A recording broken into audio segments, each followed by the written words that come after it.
Bienvenidas, bienvenidos y bienvenides. La décima está por comenzar. Una radio llena de cultura y diversidad sexual. Todos esos temas y personas que buscas en internet, pero que siempre borras del historial. La décima radio, cultura y diversidad. Comenzamos.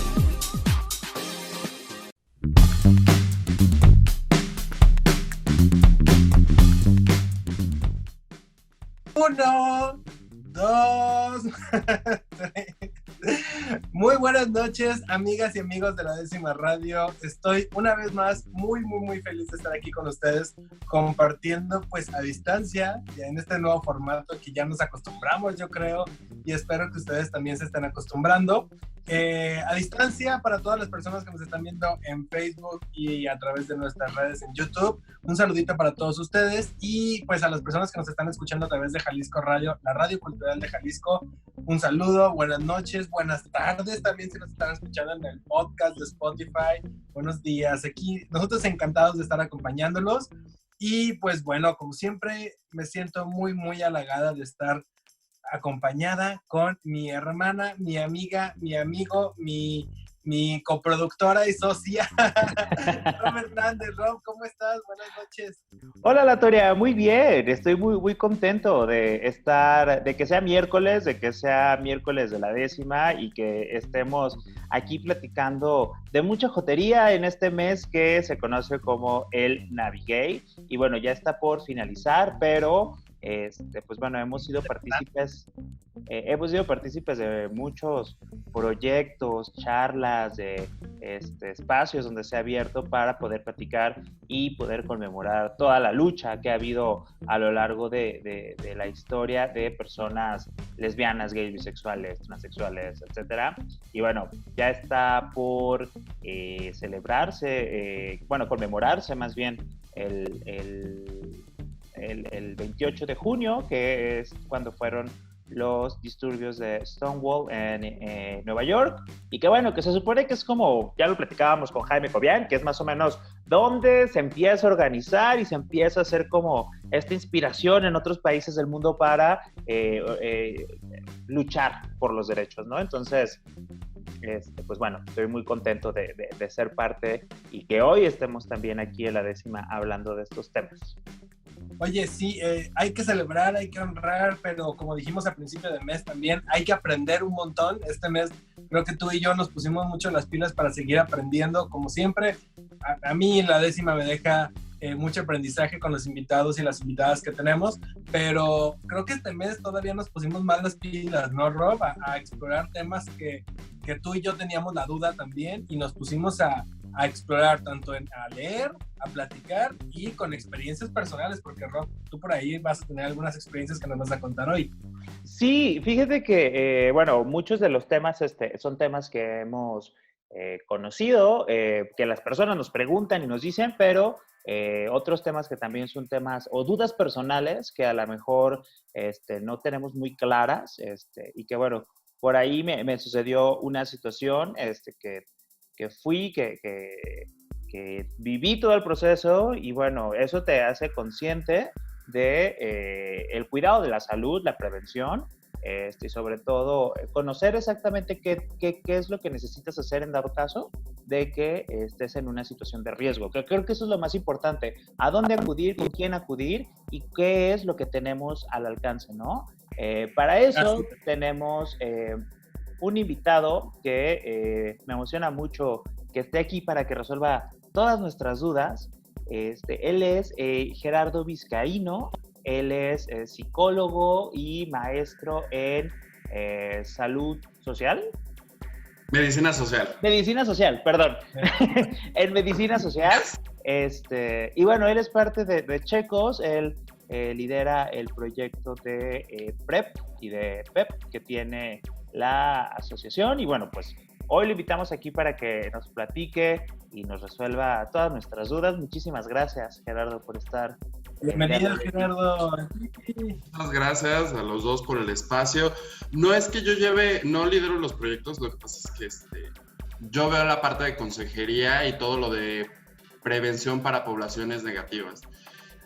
ese es un tema que es en lo que estamos, ya no solamente es diagnosticar a los positivos y hasta ahí, sino cómo diseñamos estrategias, cómo los servicios se ajustan para que la población negativa se mantenga negativa. Esto que tú dices ahorita, Rob, sobre en qué momento ir, qué necesito, qué debo de preguntar, con quién hablar, no es nada más de una información, porque así nos pongan 20,000 cápsulas, cuando a mí me pasa, digo, ¿y ahora qué? ¿Cómo se vive? ¿Cómo se siente? No es lo mismo que me pase con un ligue, que con el de Grindr, que con el crush de mi vida. Entonces, sí, considerar todas las estrategias y no tanto en un plan de si estuvo bien o mal lo que hice, o si debo de cuidarme o debo de ser muy responsable conmigo. Hay un menú de alternativas. Actualmente vivimos en una época donde el VIH se puede prevenir y diagnosticar de muchísimas maneras, y la postura institucional que tenemos es cómo les ofrecemos todo eso a todas las comunidades y que se ajusten más a la necesidad que tienen en su experiencia personal. Oye, me llamaba mucho la atención, digo, ahorita ya lo entendí, que no entendía a qué se referían con la población negativa, y yo no, pero... yo estoy ya muy Ajá, exacto, yo decía, pues yo soy bien buena onda. Pero ¿qué se refieren con la población? Vamos desmenuzando poquito, vamos empezando a entender qué es la población negativa. En esta parte de la epidemia del VIH, la población negativa son aquellas personas que no tienen VIH o que son negativos al VIH. De ahí es que se toman las personas positivas o las personas que viven con VIH o aquellas que tienen un resultado positivo a VIH. Comúnmente el diagnóstico y la prevención se va a centrar en encontrar a estos. Okay. Y en cuanto los encuentres, los atiendas. Y con los negativos no hay una oferta muy grande que darles, más que depende mucho, bueno, no es que no haya una oferta muy grande, depende mucho de tu servicio y el alcance y las diferentes cosas que tengas para ofrecerles, es qué les vas a decir. Muchas instituciones que hacen pruebas en todo México, una postura que pueden tener es, ven cada 3 meses a hacerte la prueba, ¿no? Y entonces tienes al chavo gay de 21 años que ni siquiera ha iniciado su vida sexual, sí hay algunos que a sus 21 no, y se quiere... Como yo. ¿Cómo? Como yo, digo. Sí. ¿Y en serio lo dices tan contenta? Estamos esperando el momento ideal de entregar nuestro corazón. Nah, está bien, cada quien existimos. Claro. Pero ahí, por ejemplo, se empieza a mezclar el romanticismo del inicio de la vida sexual y el amor con ¿y cuándo me checo?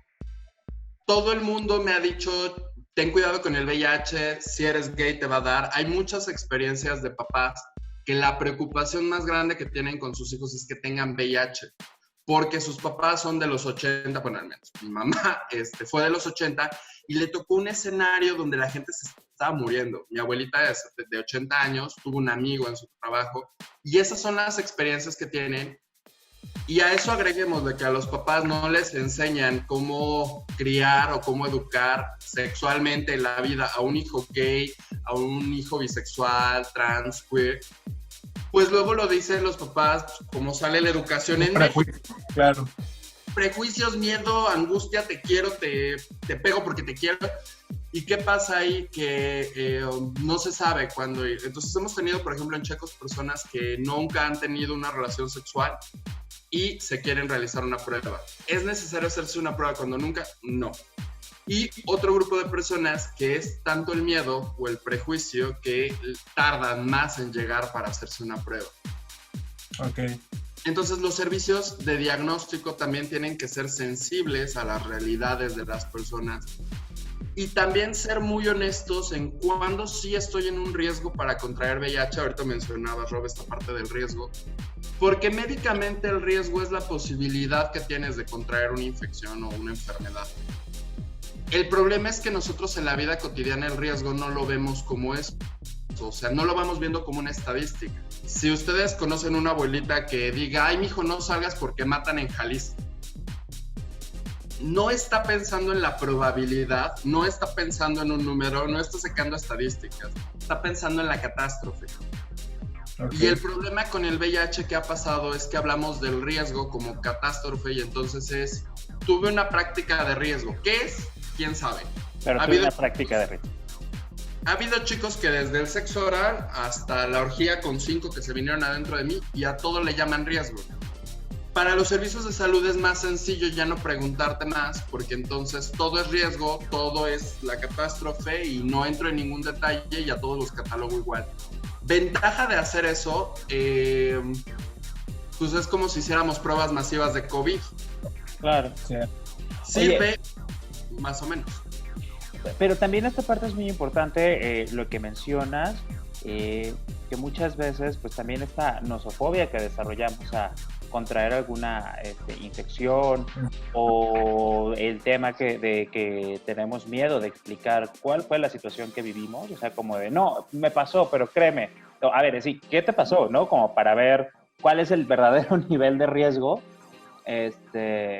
También me imagino que debe de ser algo, y a las personas que están o que creen que tuvieron una situación, abrirse, perder ese tabú a decir, oye, sí, se vinieron 5 adentro de mí, o solo hice un oral, o se rompió el condón, o lo que haya sucedido, ¿sabes? O sea, pero platicarlo con ustedes, con los expertos que van a partir de ahí creo que ustedes pueden determinar cuál es el mejor tratamiento y si en realidad estuvo en un factor de riesgo, ¿no?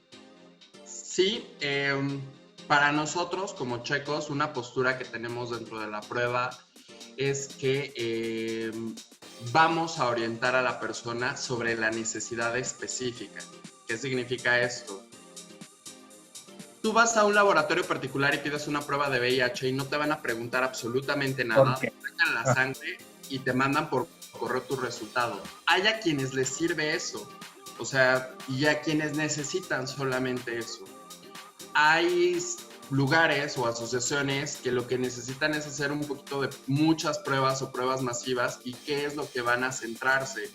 Entonces, no preguntarte más, no invadir esta parte de lo íntimo, lo personal, o aquellas asociaciones que tienen un modelo más médico, no se van a meter en eso y van a aprovechar el tiempo para decirte, ¿sabes cómo usar el condón? ¿Sabes la diferencia entre VIH y SIDA? Porque en un momento de la epidemia el objetivo era como tratar de educar, pero desde una educación donde tú no sabes y yo te digo. A tu quinta visita de la prueba, ¿qué te va a pasar? Pues que tú le vas a explicar a la consejera o al consejero cómo se hace, o sea, cómo se pone el condón y ahorita lo vas a poner hasta con la boca, no me sorprende. Con la axila.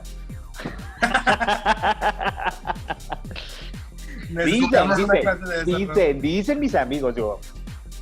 Rob, ¿estás lanzando un challenge? Lo usan, también está el que no. ¿El que qué? También está el que nunca lo va a usar y lo usa en la axila, pero para otras cosas. Ay, a ver. La cara de la Toria así de... Lo que pasa es que el condón lo trozan y lo usan como anillo. O sea, le rompes la punta y lo usas como anillo. O en el slam te lo puedes poner. ¿Anillo? ¿De anillo? De anillo, sí. Para que se vea bonito. ¿Y para qué querríamos un anillo? De látex. De látex en la mano. Exacto, sí. Bueno.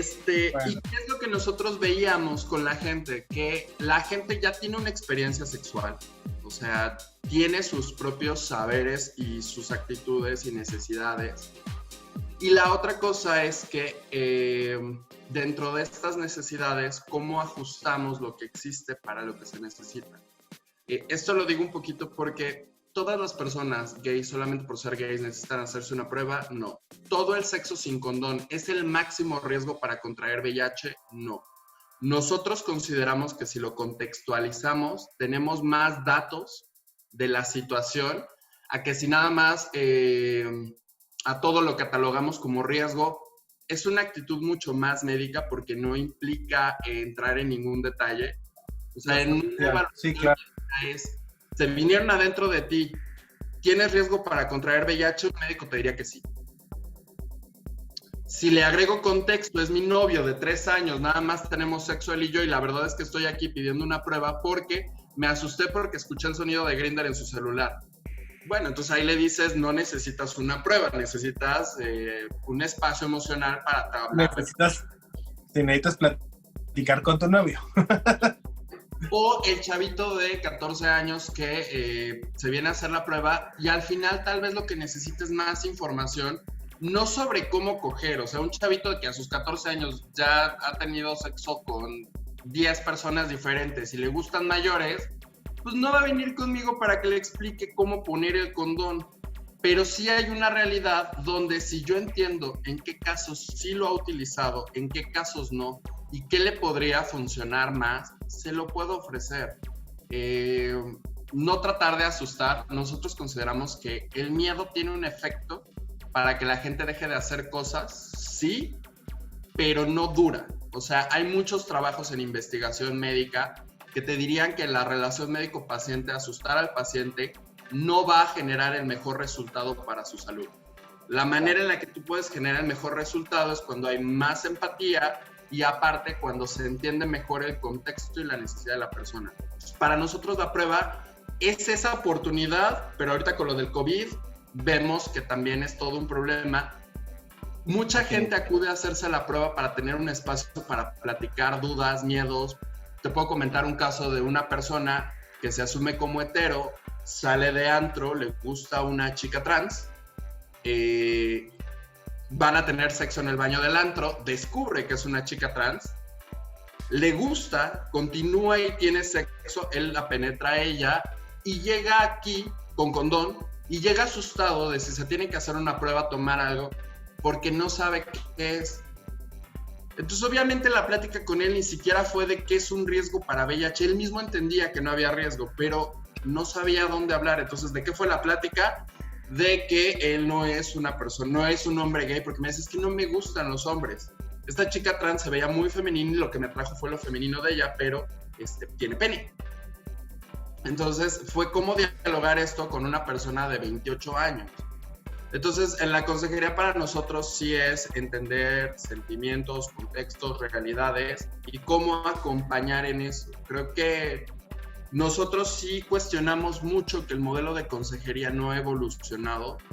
¿Qué es la consejería? A ver, si quieres, permíteme tantito, Gerardo, tenemos que ir a un corte aquí en la 10ª radio a través de Jalisco Radio en el 96.3 de FM.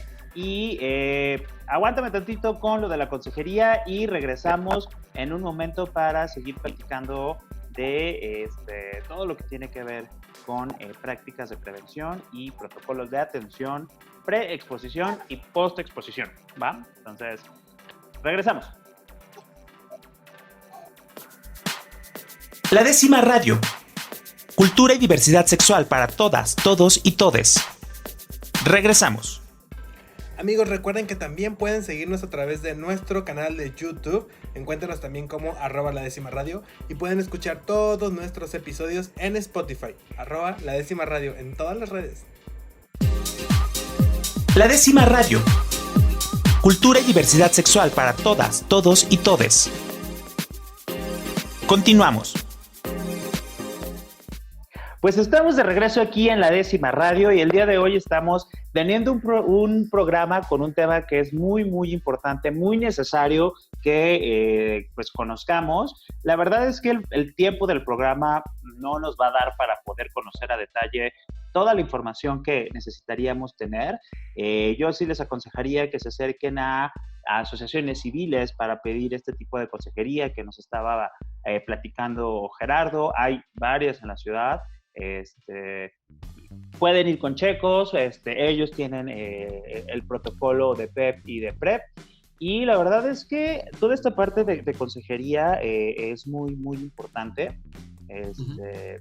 Estamos hablando de pues, todo este tema del cuidado de la salud, y algo que yo creo que es muy necesario tener a la mano la información, Gerardo, porque yo pasé por un proceso igual, en un proceso de post-exposición, en el cual pude identificar que era una situación de riesgo. Digo, afortunadamente yo tengo trabajando en cercanía con asociaciones civiles y temas, entonces pude identificar en un primer tiempo para saber que era una situación de riesgo la que estaba viviendo.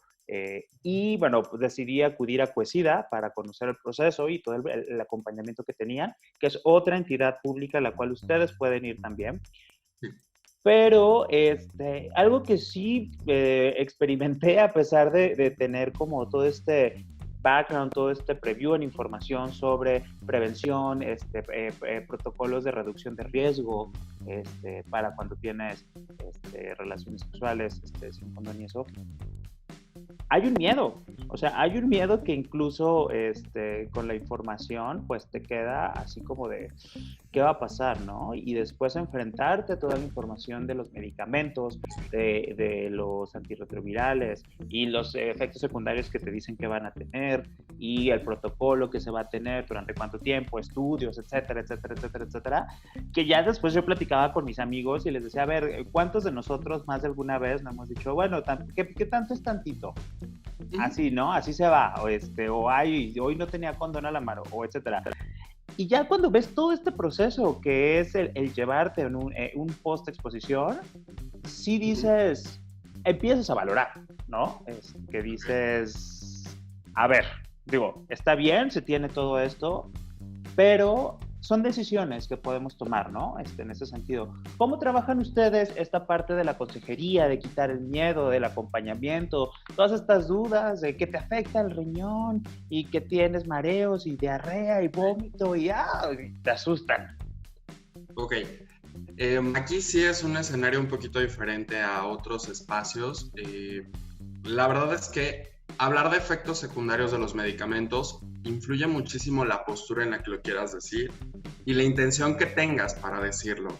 Te lo digo un poquito porque Cuesida, su protocolo tiene una estructura más médica. En México, de entrada, no tenemos una guía para profilaxis post-exposición de riesgo no ocupacional. O sea, no, en Estados Unidos existe una guía paso por paso, qué dar, qué hacer, qué pruebas si se necesitan, cuándo, etc, etc, etc. México no la tiene. ¿Cuáles son los centros que yo te puedo decir que ubico? Que la dan es la Clínica Especializada Condesa, que es parte de la Secretaría de Salud, o sea, el Estado ha asumido ahí una responsabilidad, principalmente la jefa de programa, y el Cuesida aquí en Jalisco. Que el Cuesida, a diferencia de nosotros, sí es una institución en salud, recibe un financiamiento estatal y tiene todo esto para desarrollar estas estrategias. Las asociaciones civiles no recibimos un presupuesto base, trabajamos con lo que podemos y tenemos, y no solamente hablo de Checos, hablo de Códice, Colega, el Mesón de la Misericordia, trabajamos con lo que hay. Ya con eso, ya es una primera diferencia. Segundo, claro. La parte de evaluar el riesgo, no lo evaluamos igual. A pesar de que estamos colaborando con el Cuesida para dar la parte de PEP, la evaluación de riesgo, en algún momento tuvimos reuniones con las consejeras y sí teníamos una perspectiva un poquito diferente. ¿Por qué se puede tener una perspectiva un poco diferente en la evaluación de riesgos? Bueno, ahí hay como 3 motivos. Uno, que nunca lo decimos, pero clínicamente puede aparecer por si mentiste. O sea, muy Doctor House, las personas mienten en todo. Entonces, si mentiste en todo, tú me puedes decir, es que me la metió. Y es hasta dónde sí, hasta dónde no, la metió, la sacó, si se vino, etc. 2, no tener que entrar en detalles de la situación personal. También manejas Esto es un poquito de lo que nos decías, la diferencia entre que sea nada más como lo necesito y como cumplir con el servicio de dar una prueba, una asesoría rápida, contrario a involucrarse un poquito más en la parte social, ¿no? En el contexto de la persona. El contexto, la empatía y mi realidad también, o sea, porque al menos como hombre gay, si tú me dices, fui a Voltio el miércoles en la noche, yo sé que no tiene cuarto oscuro, pero sé que tiene show de sexo en vivo y ¿qué pasó? Pues tal vez fuiste el que estuvo ahí. Y no solamente es eso, sino los qués, los cómo, los detalles, porque yo decía, ¿toda penetración sin condón es el máximo riesgo? No. O sea, hay contextos, hay miedos, y lo que sí, cómo manejamos el miedo y también a los efectos secundarios es entendiendo qué le asusta a la otra persona primero. Porque puedes tener 3 personas que les asusta el agua, pero uno es porque se imagina un tiburón, el otro porque no sabe nadar y el otro porque se ahogó hace un año o se estaba ahogando. Y entonces la forma en la que percibe los miedos es completamente distinta. A los efectos secundarios tenemos que hablarlo así también, es ¿qué te asusta? Regresando nada más a la parte de la consejería y las situaciones, una política institucional, independientemente de no tener que entrar en tus sentimientos o en la parte del contexto, ¿cuál es? Que médicamente, así exista un mínimo riesgo, una mínima probabilidad, que hablando de riesgo como probabilidad es que te saques 3 veces la lotería, mi obligación médica es decirte que hay un riesgo. Okay. Por 2 motivos, para que no me demandes por si tú eres esa probabilidad. La probabilidad. Pero médicamente también lo utilizan para asustar.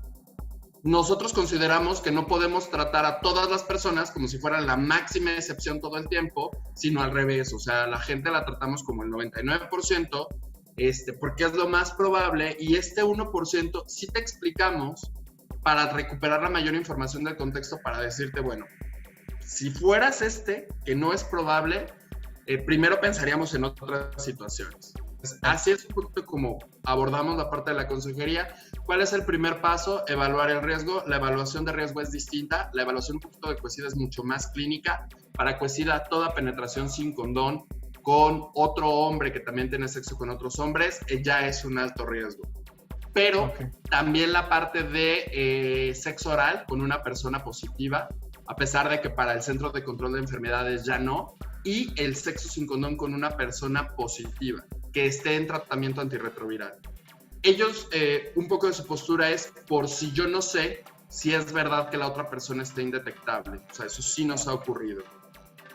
¿Cómo evaluamos el riesgo? De hecho, tenemos una imagen en nuestras redes muy sencilla, es muy sencilla y es una escala del 0 al 10. Imagínense que 10 es el máximo riesgo y 0, nada de riesgo. ¿Qué pondríamos en el riesgo más alto? Ser pasivo y que se vengan adentro de mí estaría más o menos en un riesgo de 7, en esta escala del 0 al 10. Si la persona no se viene adentro de mí, mi riesgo está en un 3. Si yo soy activo y penetro analmente a otro chico, mi riesgo está en un 1. Sin condón. Todo esto sin condón y pensando que el otro es positivo. Y si yo penetro vaginalmente a una chica, mi riesgo está abajo de 1. ¿Con qué vamos a considerar las situaciones de más alto riesgo? En estas situaciones tenemos que ver que hay detalles que suben o bajan el riesgo. Si alguien alguna vez ha sido pasivo y se la dejan ir súper duro, duele y puede llegar a sangrar. Esa herida, este 7 lo podría convertir en un 8. También, aunque duela, no todos sangran. Depende de la intensidad, forma, tamaño, situación y lubricación.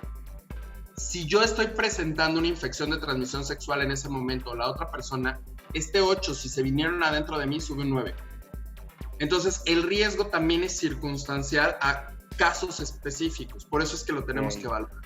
Una vez que lo valoramos, si es una persona con muy bajo riesgo, fui activo, no sangró la otra persona, no tengo ninguna lesión en mi pene, ¿necesito la profilaxis post-exposición? Para nosotros sería no. O mi pareja o la persona con la que estuve me dijo que es positiva y es indetectable, es poco probable que alguien te miente en eso, y tratar a toda la gente como el peor caso o el caso más complicado no quiere decir que es el más verdadero. Y también tratarte a ti como un niño de 3 años que no vas a poder distinguir entre ¿me dijo la verdad o no? Pues cada uno tiene sus habilidades, herramientas, negocia, y como adultos, por los que estamos ahorita, aunque sé que tienes 20 años o menos, Latoya, ¡Ay, el primero que le adivina la edad! Por los comentarios. Mándale un shot a este hombre, por favor. Lo que sí es que considerando todo esto, pues sí tenemos que ver cómo vamos a evaluar la situación realmente.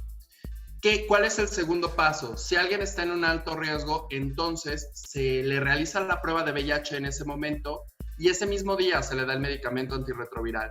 Aquí también viene otra diferencia. Para nosotros, en Estados Unidos, las guías de manejo de tratamiento antirretroviral tienen una postura que se llama Test and Treat. ¿Qué significa esto? Yo te hago la prueba hoy y me entero que eres positivo, hoy mismo te doy el tratamiento. Sí es verdad que los medicamentos, si tú tuvieras una falla renal, tendríamos que estar evaluando cuál podría ser el mejor medicamento. Pero si eres un hombre de 32 años sin ningún antecedente de problema renal, de verdad voy a esperar que tienes un daño renal que no te has enterado, no te lo han diagnosticado y no lo sientes. O sea, es muy improbable. Y para un tratamiento que te voy a dar por 28 días, la verdad es que es más cubrir con un protocolo médico que atender la necesidad de la persona. Pues sí solicita que se realicen las pruebas de creatinina. Nosotros valoramos la historia clínica del usuario. Si hay algún antecedente o situación que nos indique que hay algún problema renal o algún otro problema de salud, nos comunicamos con otros infectólogos, ya sea, tenemos comunicación con infectólogos del Instituto Nacional de Nutrición, con los infectólogos de la Condesa o con los mismos, con el doctor Luis, que es infectólogo dentro de SIDA o la unidad de VIH, y vemos qué es lo que se necesita. O sea, aquí también tenemos que evaluar riesgo-beneficio sobre la situación. Para nosotros consideramos que es más importante retener a la persona que termine de tomar el tratamiento que asustarlo de que nunca vuelva a tener sexo sin condón y tenga miedo y a partir de ahorita, por mi culpa. Si existe como alternativa, es como la pastilla del día siguiente. Si existe, no se trata de que te asuste de que no lo tomes o si eres abortera a partir de tomarlo, es que sepas que existe y cuando lo necesites sepas a dónde y realmente cómo usarlo. Porque por el miedo tal vez no pregunto. Yo en la preparatoria tenía una amiga que se tomó la pastilla del día siguiente 3 veces en menos de 6 meses y estaba teniendo una situación de salud a los 8 meses después y era una chica con preparatoria de clase media de la Ciudad de México. Entonces, si a eso le agregamos esos factores de clase, conocimientos, prejuicios, se vuelve un desastre. Para nosotros sí es muy importante evaluar los casos específicos y ver cuál es el mejor tratamiento que podemos proporcionarle también. Muy bien, pues vamos. Perdón, vamos a un corte. Ya está buenísimo el tema y se nos está yendo el tiempo así. Estamos pero así, apuntando. Todos así de, a ver, el 7, el 6, el 5, ¡ay! Ya me brinqué. No. ¿Qué hago? No, justo, ahorita, no sé qué ibas a preguntar tú, Latoria, pero ahorita regresando, preguntas, porque justo eso hacemos preguntas y respuestas. Sí, eso está para irnos como muy puntuales. Vamos a un corte, regresamos a La Décima Radio aquí en Jalisco Radio. Yo soy Rob Hernández. Yo soy Latoria Dixon y nos están escuchando a través de Jalisco Radio, @Jalisco Radio. Regresamos. La Décima Radio. Cultura y diversidad sexual para todas, todos y todes. Regresamos. Amigos, recuerden que también pueden seguirnos a través de nuestro canal de YouTube. Encuéntrenos también como @LaDécimaRadio y pueden escuchar todos nuestros episodios en Spotify, @LaDécimaRadio en todas las redes. La Décima Radio. Cultura y diversidad sexual para todas, todos y todes. Continuamos. Regresa a La Décima Radio, Jalisco Radio, la radio cultural de Jalisco. Nos siguen ustedes a través de esta radio 9.3 de Guadalajara. Saludos también a las personas que nos están escuchando en Puerto Vallarta, en Ciudad Guzmán, y a usted que nos está viendo en Facebook o en YouTube. Saluditos para todos ustedes y gracias por estar en otro programa con nosotros, con Rob Hernández y conmigo, Latoria Dixon. Estamos hablando acerca de prevención, acerca de prácticas de riesgo en el sexo y la verdad es que estamos boca abierta. Rob, yo te veo también a ti como estamos todos anotando y apuntando y qué podemos hacer, podemos preguntar. Hay muchísimas dudas sobre el camino y para eso tenemos a Gerardo Vizcaíno de Checos que nos está dando pues una explicación un poquito muy amplia acerca de cómo podemos acercarnos a ellos y en qué momento también podemos acercarnos. Y Gerardo, hay muchísimas dudas, pero nos sigues platicando un poquito acerca de cómo podemos identificar estos problemas, cómo podemos acercarnos con ustedes y sobre todo, pues ya has venido diciéndonos qué es lo que vamos a encontrar al llegar a Checo, ¿no? Que es más que una prueba rápida o una prueba para darme un tratamiento y ya, que te vaya bien a tu casa. Claro. Algo que sí, nosotros tenemos nuestra línea telefónica. Ahorita estamos trabajando de lunes a viernes de 10 de la mañana a 6 de la tarde. Antes de todo esto de COVID, estábamos abriendo de 10 de la mañana a 8 de la noche y también los sábados. ¿Cuáles son las medidas que tenemos en el centro en caso de que quieran acudir? Les pedimos que tengan cubrebocas, de preferencia si pueden agendar la cita para que no tengamos muchísima gente. Tenemos nosotros consultorio para atención de infecciones de transmisión sexual y aparte la realización de pruebas de VIH, hepatitis B, hepatitis C y sífilis. Estas pruebas más o menos tardamos de 30 a 45 minutos. Si de preferencia si traen acompañantes que los esperen afuera ahorita por todo este tema. Y evaluar que si es, creo que lo que hemos platicado en todo este rato y creo que la discusión más importante que tendremos que tener es qué sí es riesgo, cuándo sí hay un riesgo, cuándo me estoy paniqueando y están pasando 20,000 cosas en mi cabeza, que no es riesgo, pero tal vez necesito hablar con otro hombre gay que me entiende qué es lo que pasó, empezar a hablar con otros chicos, acudir a un psicoterapeuta que tal vez entiende un poco más de este tema, por la orientación, por la edad o diferentes. Les puedo compartir un caso de un chico de 18 años que contacta a alguien en Grindr, no le gusta tanto, no había tenido hasta ese momento ninguna penetración con ningún hombre, esta persona lo penetra, 1, 2, 3, así, la metió, la sacó y ya. Después él siente culpa porque no usó condón y acude corriendo a una asociación civil. Esta asociación civil le dice, esto pasa pensemos el lunes, él acude a más tardar el martes y ese mismo martes lo mandan con nosotros. Llega y le explicamos que en esa escala, a pesar de que él fue penetrado, como no hubo eyaculación, como no sangró, sí hubo lubricación suficiente, no tiene un riesgo alto para contraer VIH. Necesita hacerse una prueba, necesita PEP, la verdad es que no. O sea, sí puede estar tranquilo el chico de que no va a pasar nada. Pero aunque alguien se lo diga, ¿qué problema va a haber? Pues que después pueden marcar a otra asociación y les van a decir, pensando por el miedo político o lo que sea, quién sabe. Ten cuidado. De hecho, el chico después fue y le tocó al otro chavo en su casa, le rogó a la prima que le dijera la verdad, toda una historia acá. El drama. Esas historias que Oye, Gerardo, y en este caso, aunque no hubiera un riesgo algo, ¿ustedes pueden hacer la prueba? No tendría sentido. O sea, sí podemos. La verdad es que mucho en VIH ha sido como, ya hácela. O sea, ya, así como este chico, ¿qué fue lo que ocurrió? Le dijimos que no era necesario, porque aparte, el día anterior en la otra asociación, o ese mismo día, le acababan de hacer la prueba. Porque esa es una política que utilizan muchísimo los lugares de asociaciones que hacen pruebas, es mejorásela. Porque también es más sencillo, no tengo que lidiar con tu crisis, no tengo que lidiar con nada, ve que eres negativo. Y si vuelves en una semana, te la repito, y si vuelves en 3... Y te calmo tu ansiedad, ¿no? El problema que nosotros vemos es que no se calma. Ok, ya. O sea, un caso muy complicado que tuvimos, llevaba 70 pruebas de VIH negativas en el mismo año y no se lo creía. Y brincando de asociaciones civiles, brincando de colega, códice, todos los que hacían prueba y no se lo creían.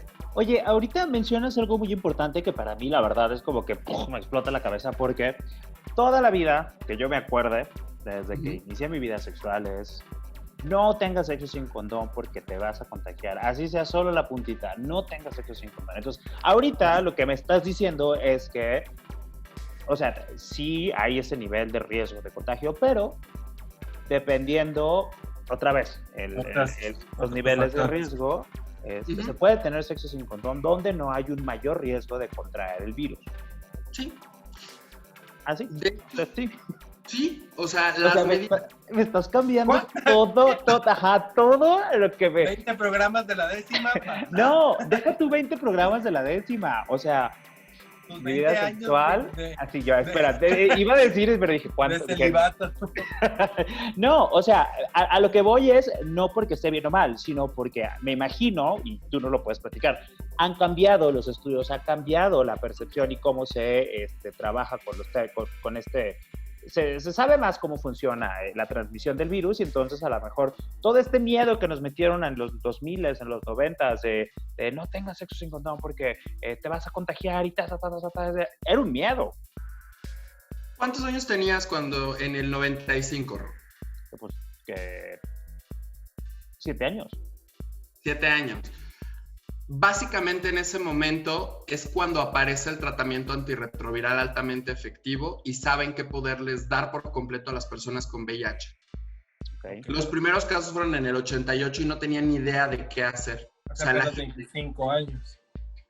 ¿Cómo? Hace 25 años, digo, apenas del...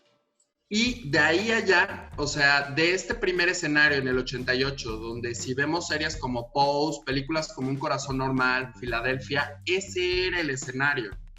De hecho, la película del Club de los Desahuciados retrata muy claramente en una frase donde dicen: se está muriendo más la gente de los hospitales que las personas que se están metiendo todo lo que el Don vendía, ¿no? O sea, el Donkey traía de todo, hasta hierbas de México, y vivían más. ¿Por qué lo digo y por qué lo pongo muy importante como contexto? Tenía 7 años. Nuestros papás estaban viviendo todo lo que daba esa generación y esos jóvenes que se murieron eran personas cercanas a nuestros papás, familias, tíos. Yo te puedo compartir.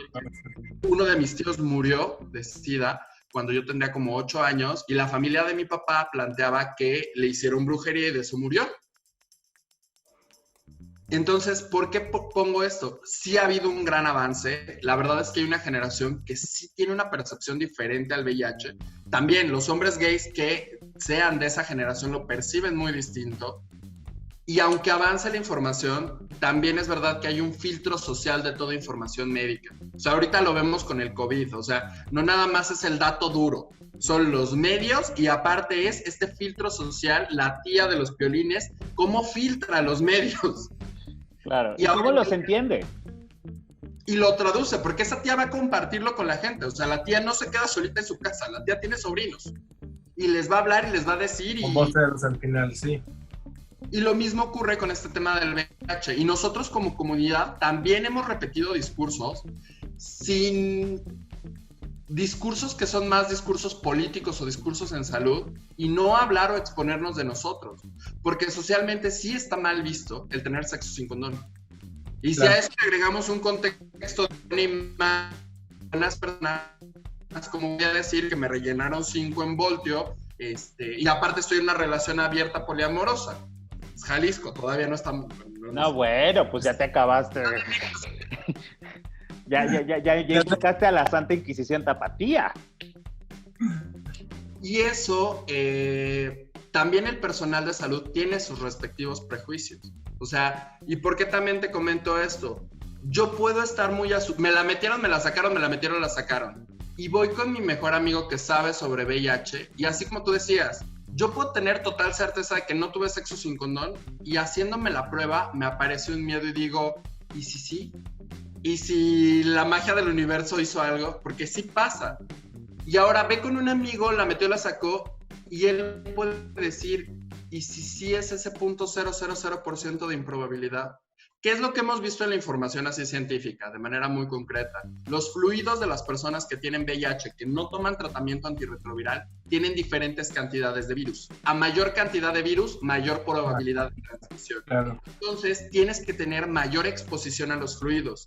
¿Qué se ha visto con el líquido preyaculatorio? Lo más probable es que en el 95, 2000, el líquido preyaculatorio se consideraba un fluido de riesgo. Actualmente se ha identificado que tiene tan poquita cantidad de virus que si la mete y la saca, o me aviento una sesión de media hora de la mete y la saca, se viene fuera, baja el riesgo completamente. A esto se le llaman medidas de reducción de daños. Oye, ¿y si se viene afuera y te la vuelve a meter? Pues que aguante. Mientras uno no se venga, no hay problema, ¿no? No, pero... Es que entre... Ya, pues, luego les explico, fuera del aire. Rob quiere investigar ya quién puede para que les mande un mensajito. Pongamos un escenario donde no es tan fuerte. Tal vez se viene afuera el güey con el que estaba, pero estaba en un trío y el siguiente la mete después de que se lo frotaron con el semen. Sí lo quiero hacer así de explícito, porque muchas veces en la sexualidad no entramos en ese detalle en ese nivel, por pena, porque ¿qué van a decir de mí? O porque también no lo manejo, claro. No me lo imagino, es como, mi mamá me decía el otro día que estaba viendo la serie de Hollywood con mi abue, y decía que le daba mucha pena ver una escena de sexo con mi abue. Mi hermano es un cínico mi hermano tiene 23 años y le dice, voy a ser director porno. O yo le hablo de marihuana y le digo que... Tu mamá se puso pálida. Me acordé de un video del director ese que está grabando una escena y le toca ahí la batida. Es un factor de riesgo. ¿Qué pasa si de entrada, cuando el virus está expuesto al aire, se muere? Inmediatamente. No le gusta, o sea, es que también, si hablamos de vida o muerte, lo estoy poniendo como en los términos más...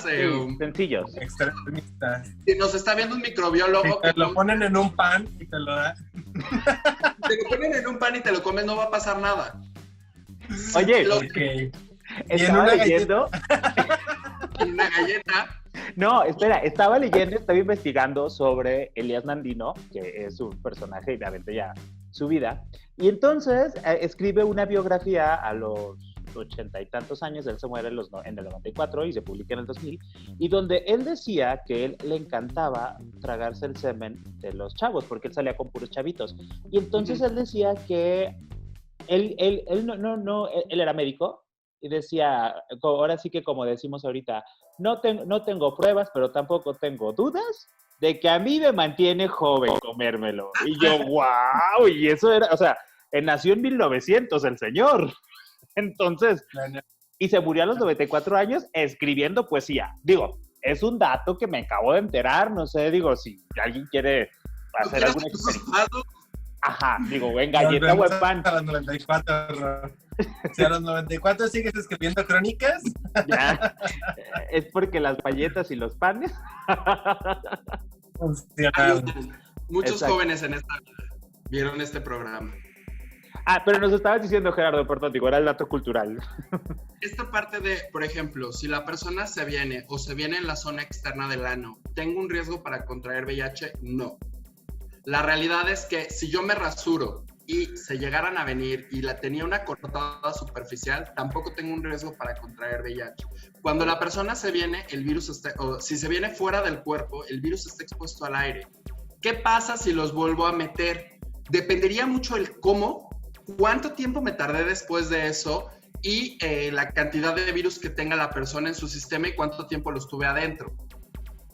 O sea, yo sé que son factores que lo vuelven cada vez más específico, ya parece fantasía erótica. O sea, ya estamos como el meme de los números. Ajá, sí. Y también por eso, si pensamos en el meme de los números, si yo estoy en medio de esa situación, estoy haciendo el trío, me están rellenando como pavo, neta me voy a detener en pensar todo eso. Así de, a ver, vamos a contar 3 segundos. Ahora sí ya se murieron. Dale. Para pensar esto que está pasando y ahora sí vas tú. No, o sea... No, pero lo que sí nos estás diciendo es que hay mucho menos riesgo a lo mejor del que siempre hemos pensado, y con esto también no es como de que, órale, vayan todos y háganlo, sino por lo menos ser un poquito más conscientes de hasta dónde sí se puede y hasta dónde no. Ya lo estamos haciendo. Cuando dicen no para que lo hagan, ya lo estamos haciendo. Si volteamos a ver el porno, Grindr o lo que sea, ya está ocurriendo. No nos interesa a nosotros que la gente cambie, porque la gente no va a cambiar por mis palabras. Lo que nos interesa es que aquellos que les está pasando sepan qué hacer o cómo manejarlo. Si se vienen afuera de mí, no me va a pasar nada si me la metieron, aunque sea por 30 minutos. Es poco probable, es casi imposible.